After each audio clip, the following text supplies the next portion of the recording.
स्थापकाय च धर्मस्य सर्वधर्मस्वरूपिणे स्थापकाय च धर्मस्य सर्वधर्मस्वरूपिणे अवतारवरिष्ठाय रामकृष्णाय ते नमः। असतो मा सद्गमय तमसो मा ज्योतिर्गमय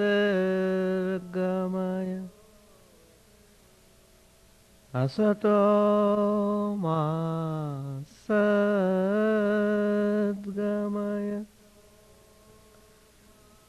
तमसो मा ज्योतिर्गमय मृत्योर्मामृतंगमय।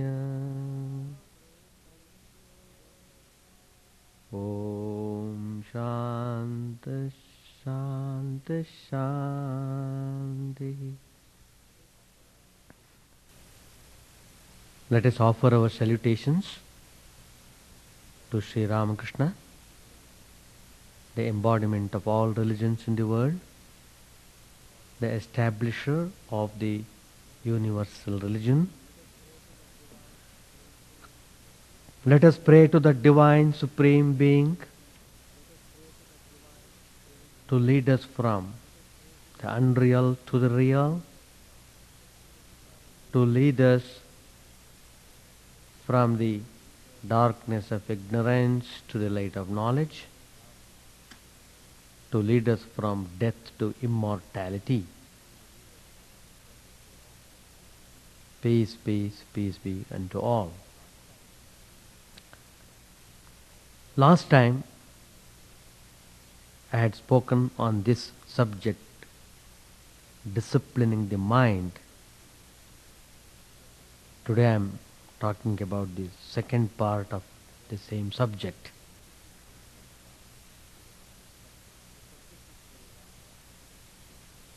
The subject is very vast and it is very important how we should have the complete knowledge about the nature of our mind. Then it should become possible for us to have full control over it. If we know the nature of the mind, then we can deal with it accordingly, adopting proper methods.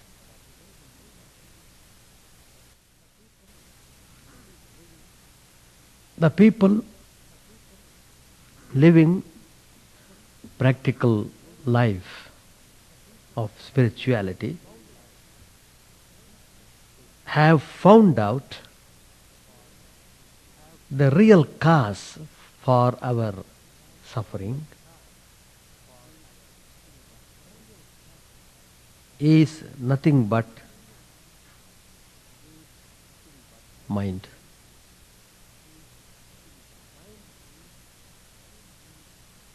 Mind is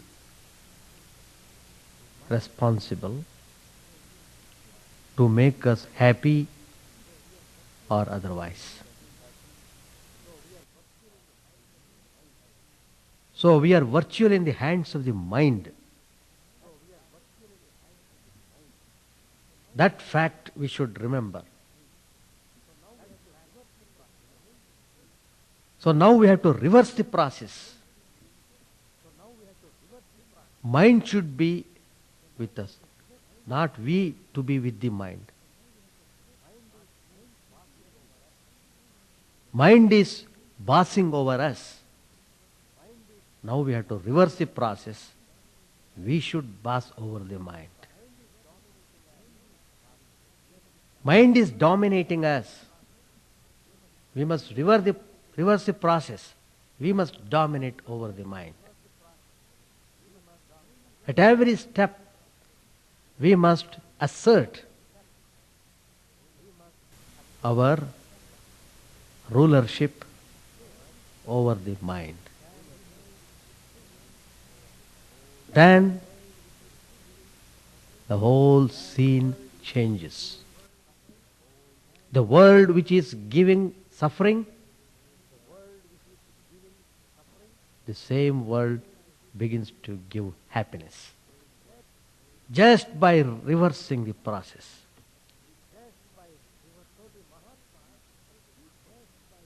So the Mahatmas, the people in the actual field, have told us impressively and pointed out to us that the indriyas, the senses, which every one of us possess, they are under the control of the mind.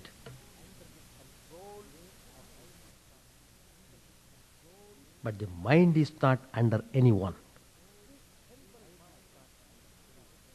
This terrible mind is stronger than the strongest.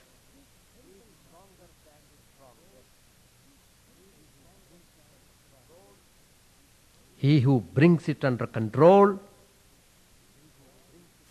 is verily called Deva Deva, God of gods.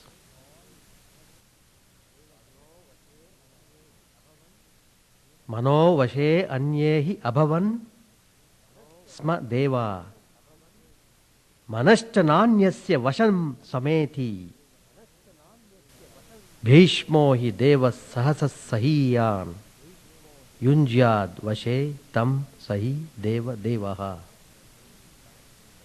It's a famous verse in the Holy Scripture called Srimad Bhagavat, wherein the great devotee Prahlad makes this statement, which I told just now.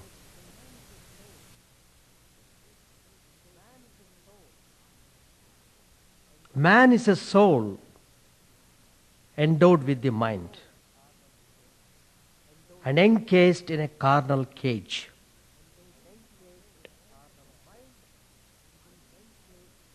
The mind and the body are the instruments of the soul. Man's superior endowment makes him the master of creation and at the same time a problem unto himself. Using this unique instrument called the mind, man has achieved phenomenal success and has created infinitely more problems for himself. He has been given a superb instrument with the freedom to use it ill or well. But ordinarily, people use it ill, and hence the question of disciplining it.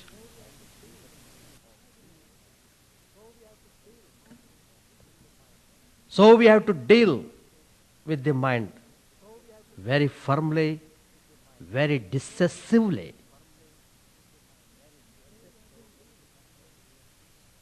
There is a story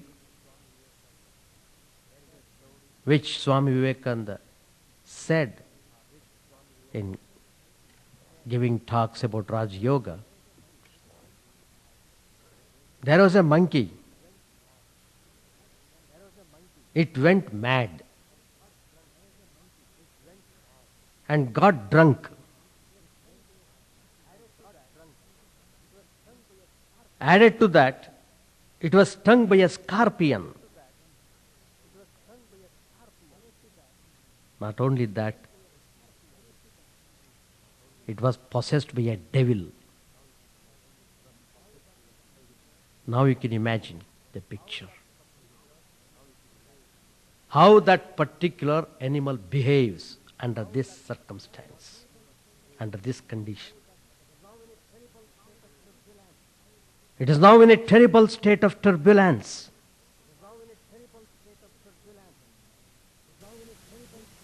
The human mind is likened to this monkey. By its very nature, the mind is restless like a monkey. It is insane with ignorance, drunk with the wine of desires, innumerable desires. I want to do this, I want to do that. It is my responsibility. I should do that. Nobody can challenge me. Nobody can oppose me. I will oppose anybody and everybody. This kind of arrogance, this kind of haughtiness, this kind of egoism paves the way for total destruction. The moment I say, I will do it myself, all alone, time will come when you will realize you will not be able to do that. If you resign yourself to the divine power, if you surrender yourself to the divine will and say, by the grace of the divine, by the supreme will of the divine, I shall be able to do this. The moment you cherish that spiritual ideal in your life, you will be able to achieve it, however difficult it might be.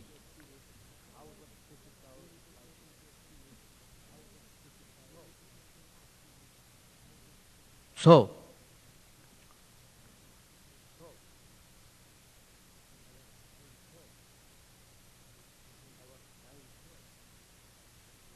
our mind is behaving like this monkey.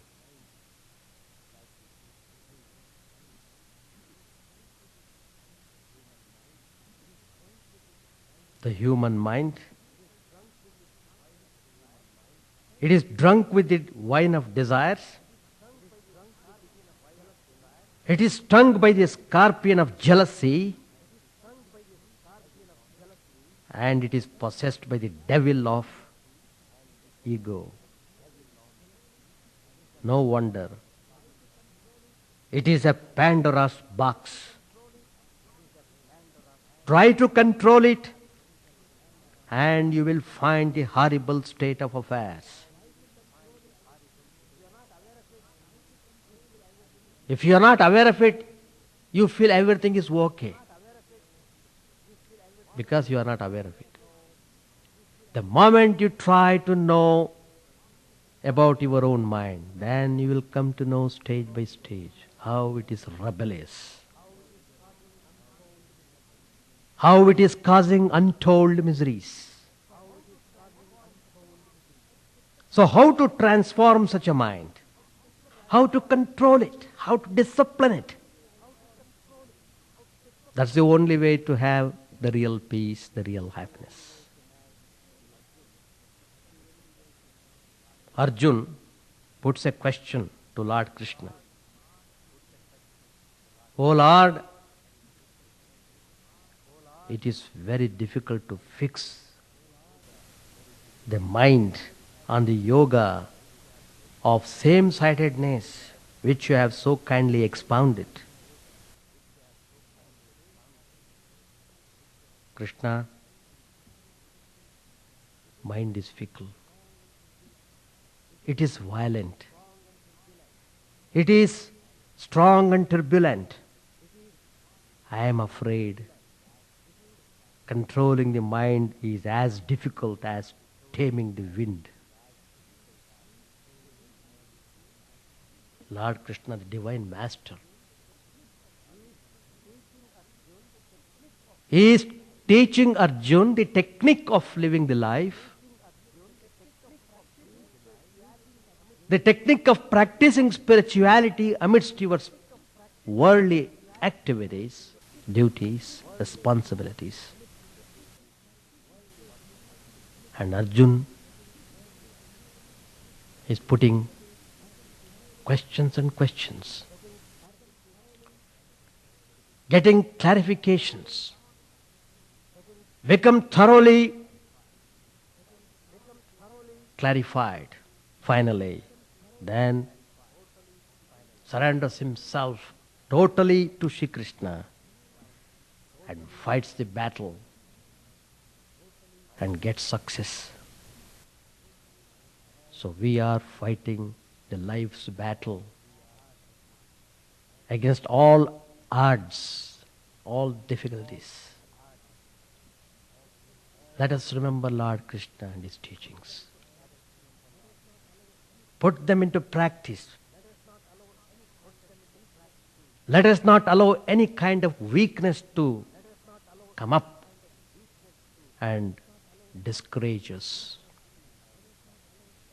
Weakness is not our nature. We are essentially pure and divine.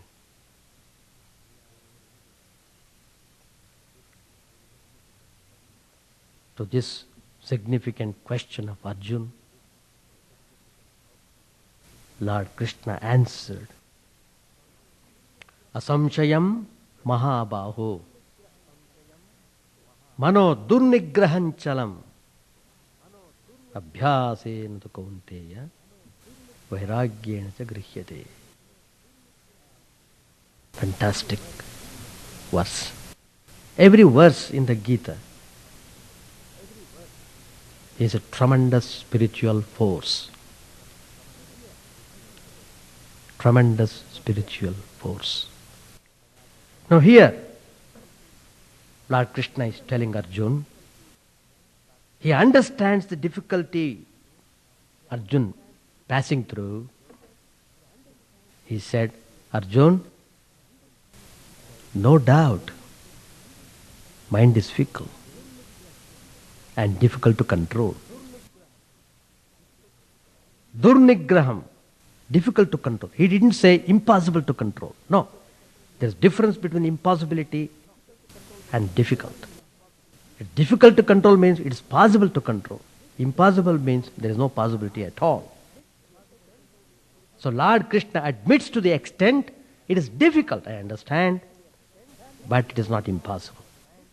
It can be controlled by constant practice and detachment from sense objects. Somehow we should take steps to prevent the mind craving for the material enjoyments. Lord Krishna concedes to complexity of the issue,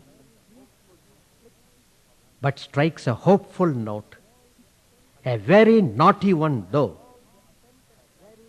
So after all, the attempt at transforming the mind is not totally hopeless. Lord Krishna has given the hope, and it is the hope that sustains man. We are able to live because of the hope.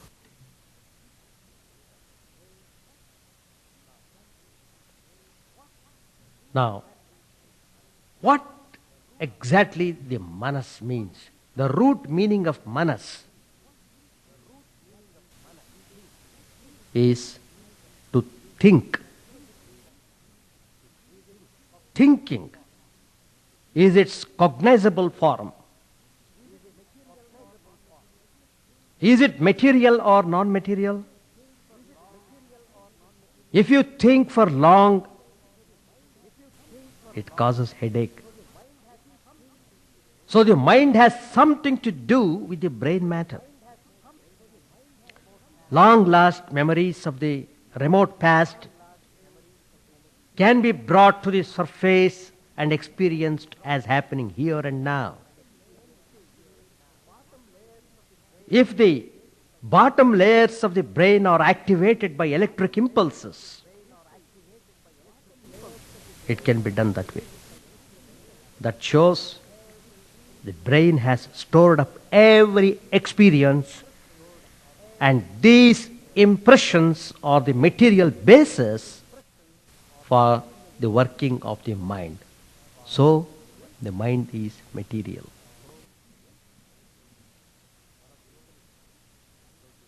In one of the Upanishads, Chandogya Upanishad,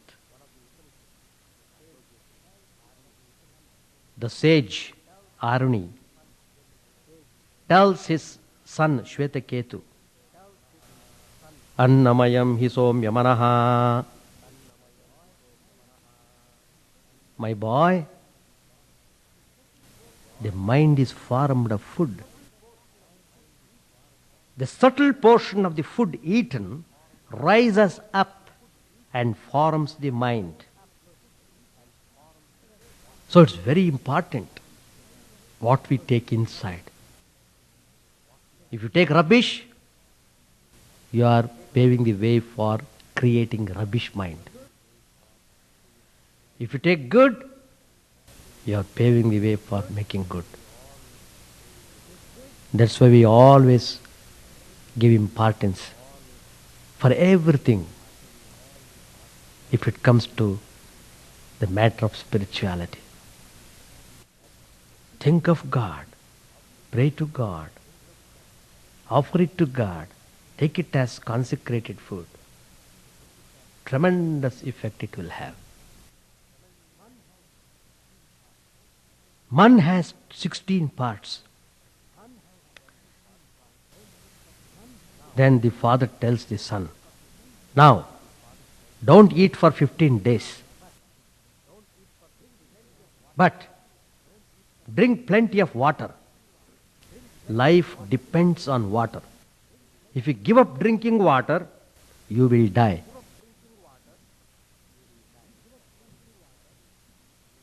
So accordingly, Shvetaketu followed the instructions. The father was his spiritual teacher. So he had implicit faith and confidence in the spiritual achievement of his own father. He could see how the father was beaming with joy, always cheerful, not caring for any kind of disturbances that might be in the world. As if these disturbances do not touch him at all. So, he took every word of what his father instructed and practiced it. On the 16th day, he came to his father and he reported him that he fasted for 15 days.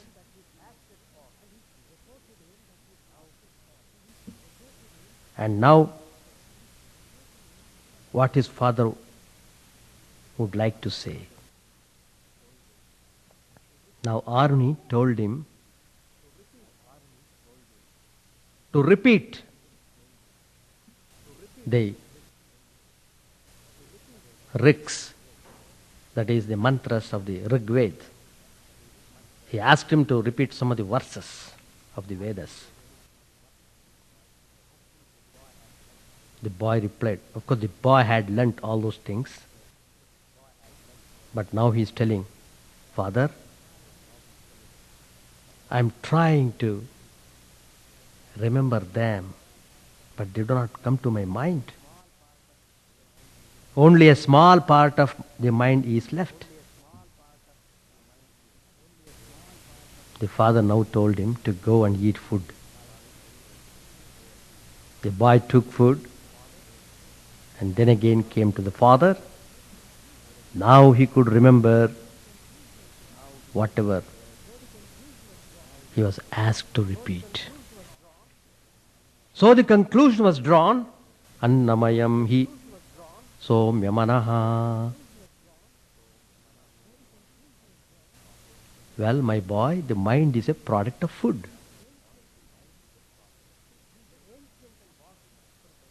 So ancient and modern experiments agree that the mind is a material phenomenon. It is very subtle matter. It is the soul's instrument in dealing with the external world. Mind has several agents to gather data, such as the eye, the nose, the ear, the skin, and several servants, such as the hands, legs, etc. Through these, the mind gathers information, sorts them out, and submits them to its master, the soul. The cognitive or active agents have no direct access to the soul. In fact, they are the physical projections of the mind itself for particular purposes. Mind is the immediate instrument of the soul. Being the matter, it acts as a mirror to the soul. The soul's reflection in the mind is called the ego. Now the ego struck a deal with the mind.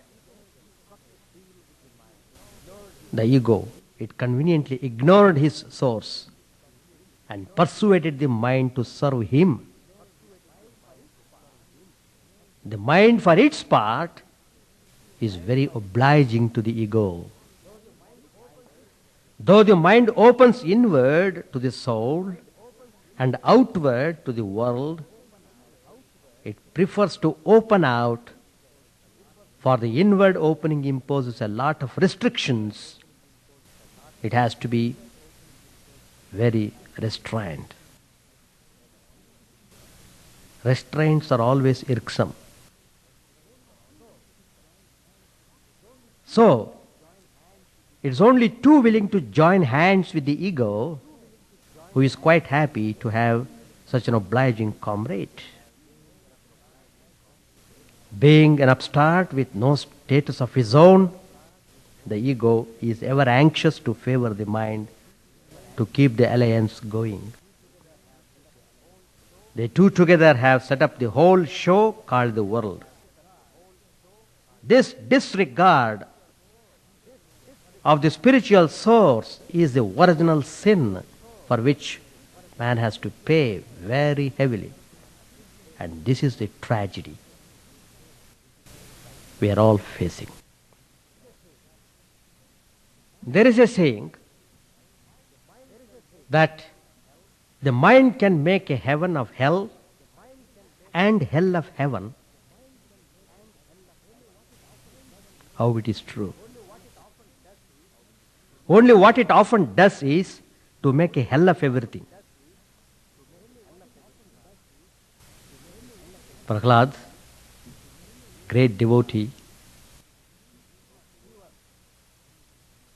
he was telling Lord Narasimha, the incarnation of Lord Vishnu. He said, "O Lord, this mind doesn't take delight in thy sports. It is tainted with sin, outgoing, uncontrollable, vexed with sex, pleasure, pain, and fear." This is the way how the mind is. How am I to think of you, O Lord? With this mind, is it possible to think of you?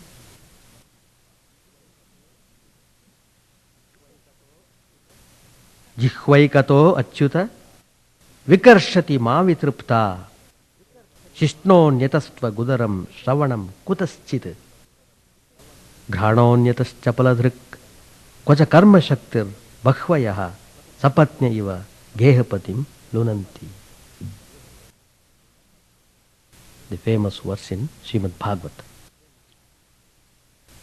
Again in the 11th section of Bhagavat, there is another verse which tells, O God, the insatiable tongue pulls me in one direction, the cupid in another's skin, stomach, ear, nose,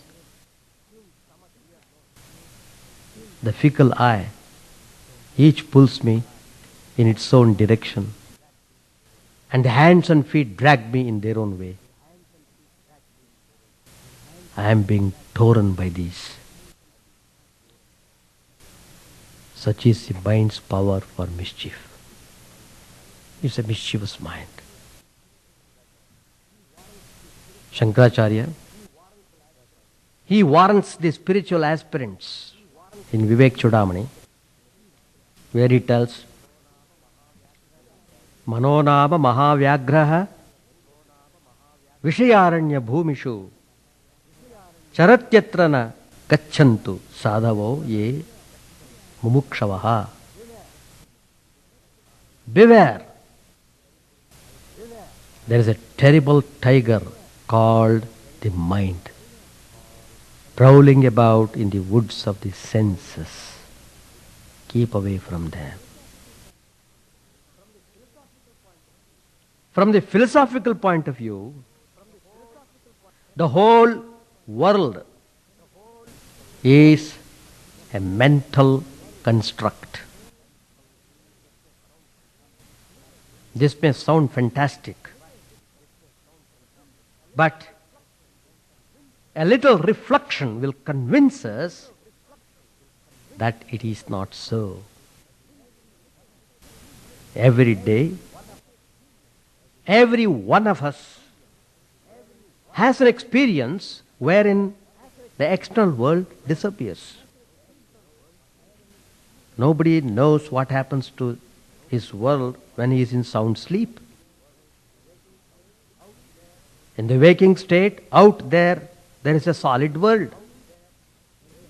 In dream, this seems to be a world existing outside. But that world disappears when we wake up or lapse into deep sleep. What makes this strange phenomenon? In the waking state, the mind and its agents operate, and the external world impinges against us on every side. In dream, the whole world, both the subjective and the objective aspects of it, is only a mental projection. In deep sleep, the mind goes to sleep and the world disappears. Again, when the mind awakes, the world appears. So the mind and the world appear or disappear simultaneously. As the external world is unknown and unknowable except through the mind, we are driven to the conclusion that the world is a mental construct. In deep sleep, we have no worry or problem. All problems are confined to the two stages of waking and dream when the mind is active. Though the mind is not active in deep sleep, we do not cease to be. We are there as a witness. Had we not been there, then we couldn't have had the memory of having slept soundly, undisturbed by anything. This witness is the soul that cognizes the three states of existence. The states come and go, and the soul remains the same forever. Next point. Time, space and causation. They operate in the waking state in full fury. In dream also they do operate, but on a different scale. There, the speed of time is the speed of the mind. Whereas in the waking state, the mind uses the senses to measure time, and hence the difference in speed between the two stages that we notice in the waking state. In deep sleep, mind being dormant, space, time and causation do not appear on the scene.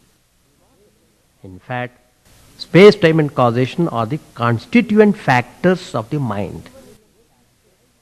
Even in the waking state, when the mind is absorbed in anything interesting, time ceases to be, and with it the other two also disappear. That means space and causation are different aspects of time. In short, mind is time. At the individual level, it is called the mind, and at the cosmic level, Maya. Maya is God's power of creation. Its individualized form is the mind, and is experienced as time. So, Maya, mind and time are one essentially. Mind is elusive because it is illusory, and that holds the clue to its ultimate conquest. Though illusory, its potential for torment is infinite, and hence the attempt at restraining it. So far, we have been chasing the mind without apprehending it. But the attempt is not futile. In such chases, there are two stages, the negative and the positive. To hunt a fox, we have to draw it first. Here,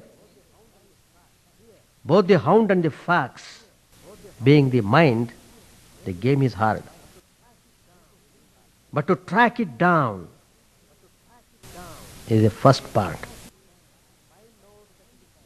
When the mind knows that it is being watched and followed, it will be careful not to run into its usual haunts. A thief who is aware of being shadowed will try to pass off as an honest man. We have so far found the material source, the several haunts, and the elusive nature of the mind. Now we have to see if any transformation is possible. The impressions that the mind receives are stored up in brain cells. Under favorable conditions, they come up to the surface. Most of the stuff in stock is unwholesome. We wish very much they were not there. But we cannot wish them out of existence. Under the circumstances, the only course open is to allow the sleeping dogs to lie undisturbed. Direct the mind into fresh, desirable channels and enable it to acquire sufficient quantity of beneficial impressions. If the old impressions are left unused for long, their power for mischief will be reduced.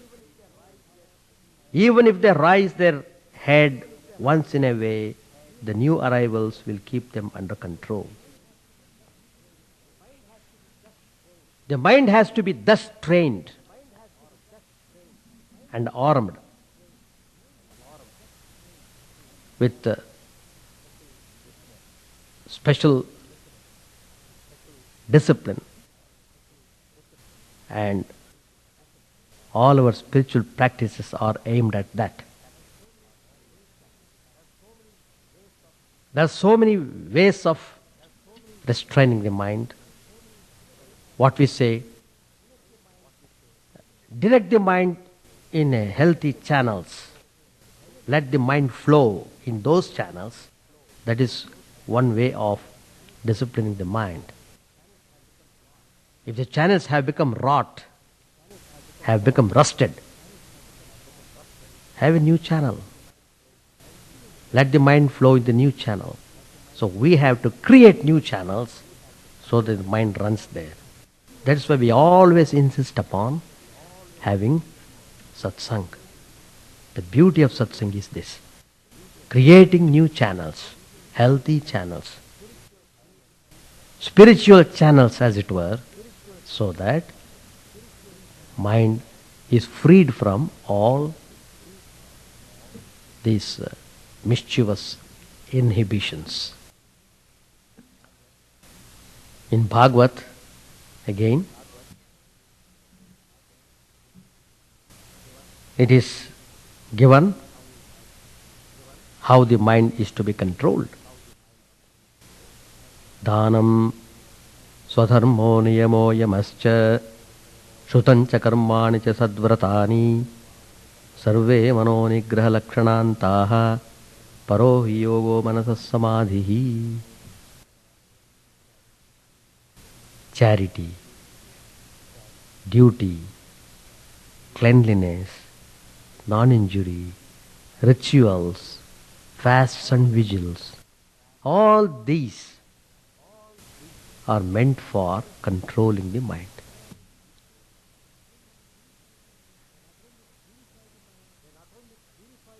They not only purify the mind, at the same time they direct the mind in a healthy way to the spiritual achievement. Charity, doing something good, trying to think that way. Let me do something. To feel joy in doing something good to the others. Some selfless deed.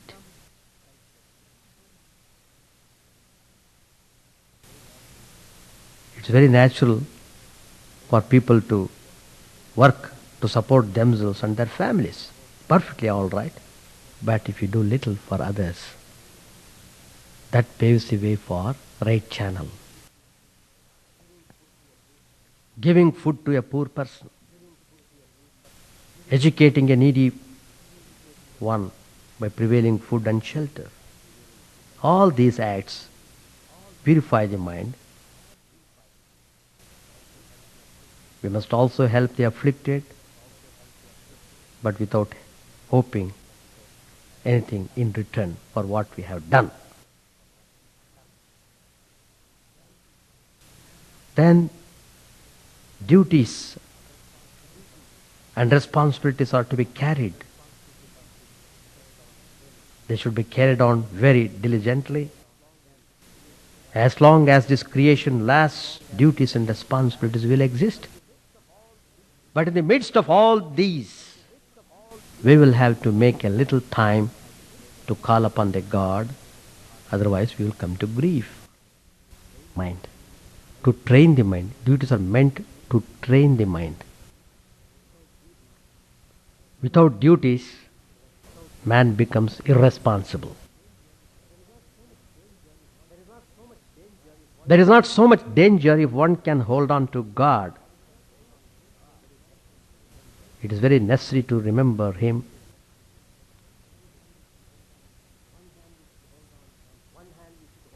With one hand we should hold on constantly to His lotus feet, and with the other we should perform the duties of the world. When all our duties are over, we should hug the lotus feet of God to our heart with both hands. We should be always vigilant in carrying out our duties. We should shake off all dullness from within us, because laziness is the worst of all sins. Then cleanliness, both internal and external, we should try to be clean as far as possible. A clean mind paves the way for thinking good, doing good, willing good. First of all, we will have to keep ourselves away from such acts and situations which drag the mind down to exciting objects. Then only our attempt in controlling the mind will succeed. It is like this. Suppose you earn a lot, but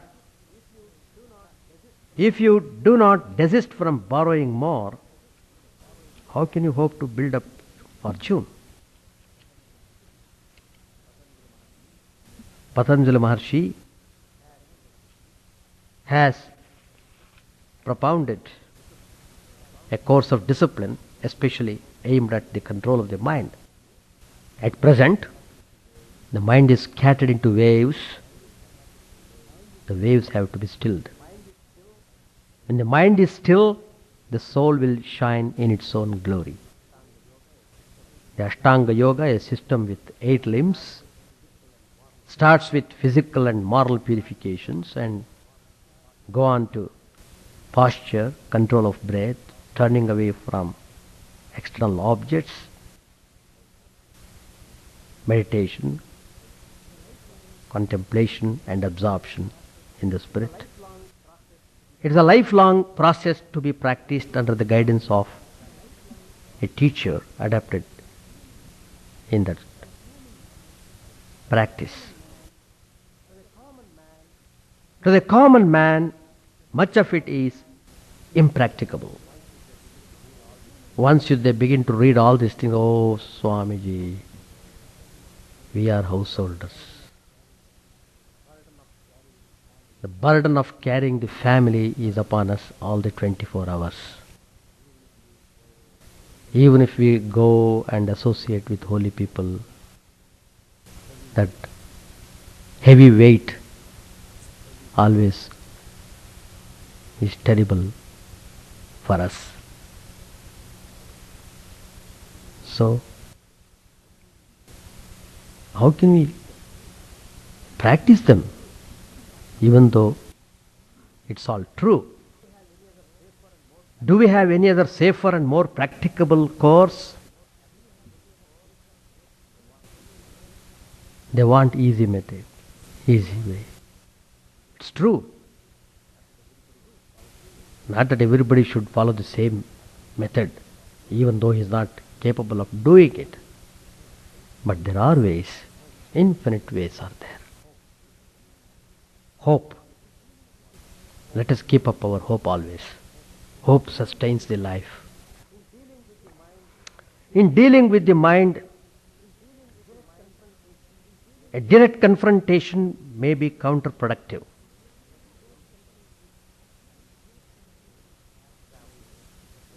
For example, if you take a fast flowing river, suppose you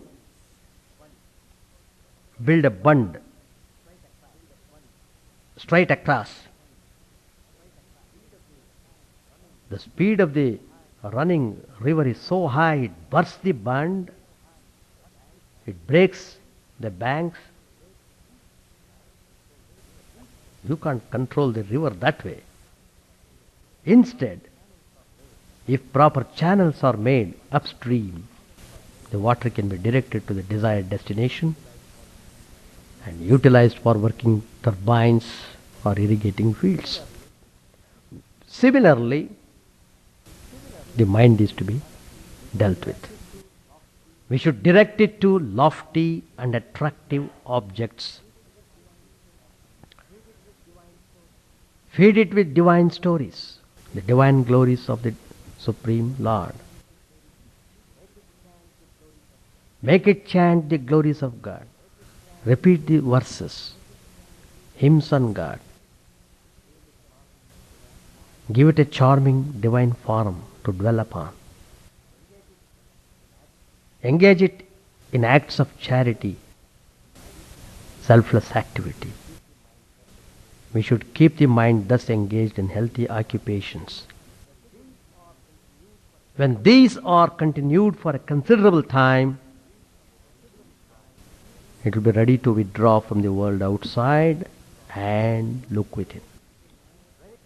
When it looks within, it will now and then gain a glimpse of its real master, the soul, with whose shadow the ego it was sporting with so long, with very bitter results.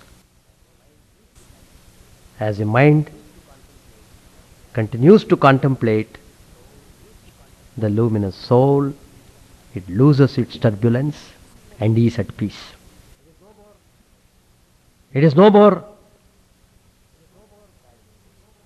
in a bad shape.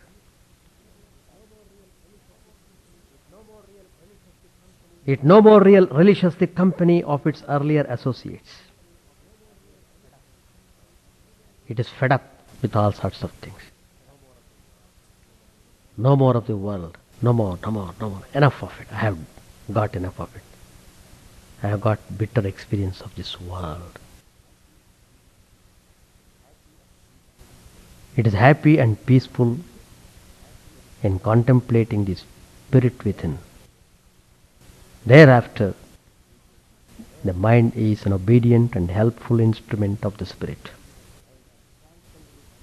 Mind has transcended its material associations and has surrendered itself to its real and eternal master, the spirit.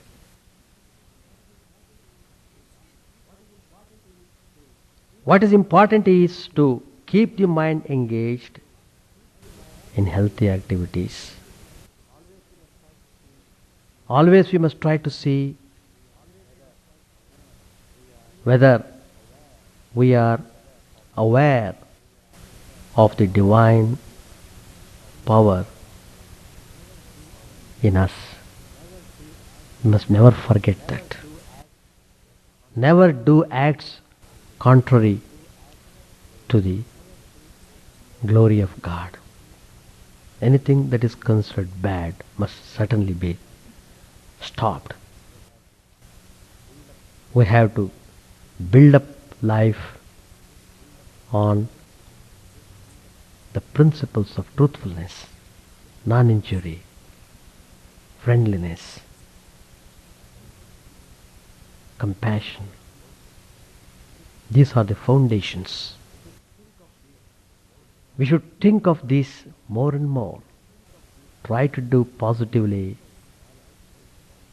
to manifest these qualities. That makes the mind more and more strong.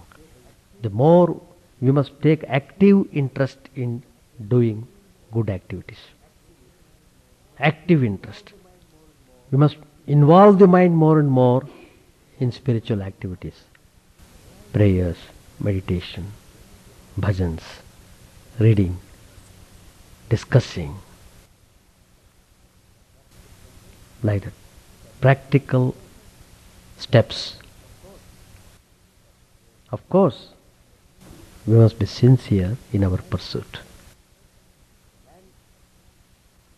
Then it should be possible to control the mind. It should be possible. That's why the Mahatmas come. Again and again they come. Again and again they teach. Look, look. Why are you miserable? Go this way. Come on, I will show you the path. Go this way. In spite of their remarkable kindness, we don't follow them. We twist the truths. We twist the teachings of the Mahatmas. And we behave in a way detrimental to spirituality. And we lose our life. It is not enough that we are trying to live a life of spirituality. It's all right that willpower is there, but that itself is not enough. How far we are taking practical steps every day. Every day we should watch our mind. Every day we should watch our actions. Every day we should see whether we are doing good or bad and make corrections. Keep on doing corrections in the life. And peace will come, joy will come, everything that is glory, everything that is good and beauty belonging to God comes to us. We become part and parcel of God. We are God Himself. We are that Supreme Ananda, Satchidananda, Nitya Shuddha Buddha Mukta Atma, Paramatma, Parabrahma, Satyam, Jnanam, Anantam, Brahma. Thank you. The benediction: may our learned mothers inspire us with their righteous deeds. May the learned people of noble thoughts guide us. May the omnipresent Om bring us peace and healthy life. May this air be peaceful. Om, peace, peace, peace be unto all. Now this English translation is done from the Sanskrit verse which I am reciting now. This is from Rigveda. Shanno aditir bhavato vratebish shanno bhavantu marutas svarkaha shanno vishnusamupushano astu shanno bhavitram samvastu vayuhu. Om Shanti Shanti Shanti. Harihi Om Tat Sat. Sri Ramakrishna Arpanamastu.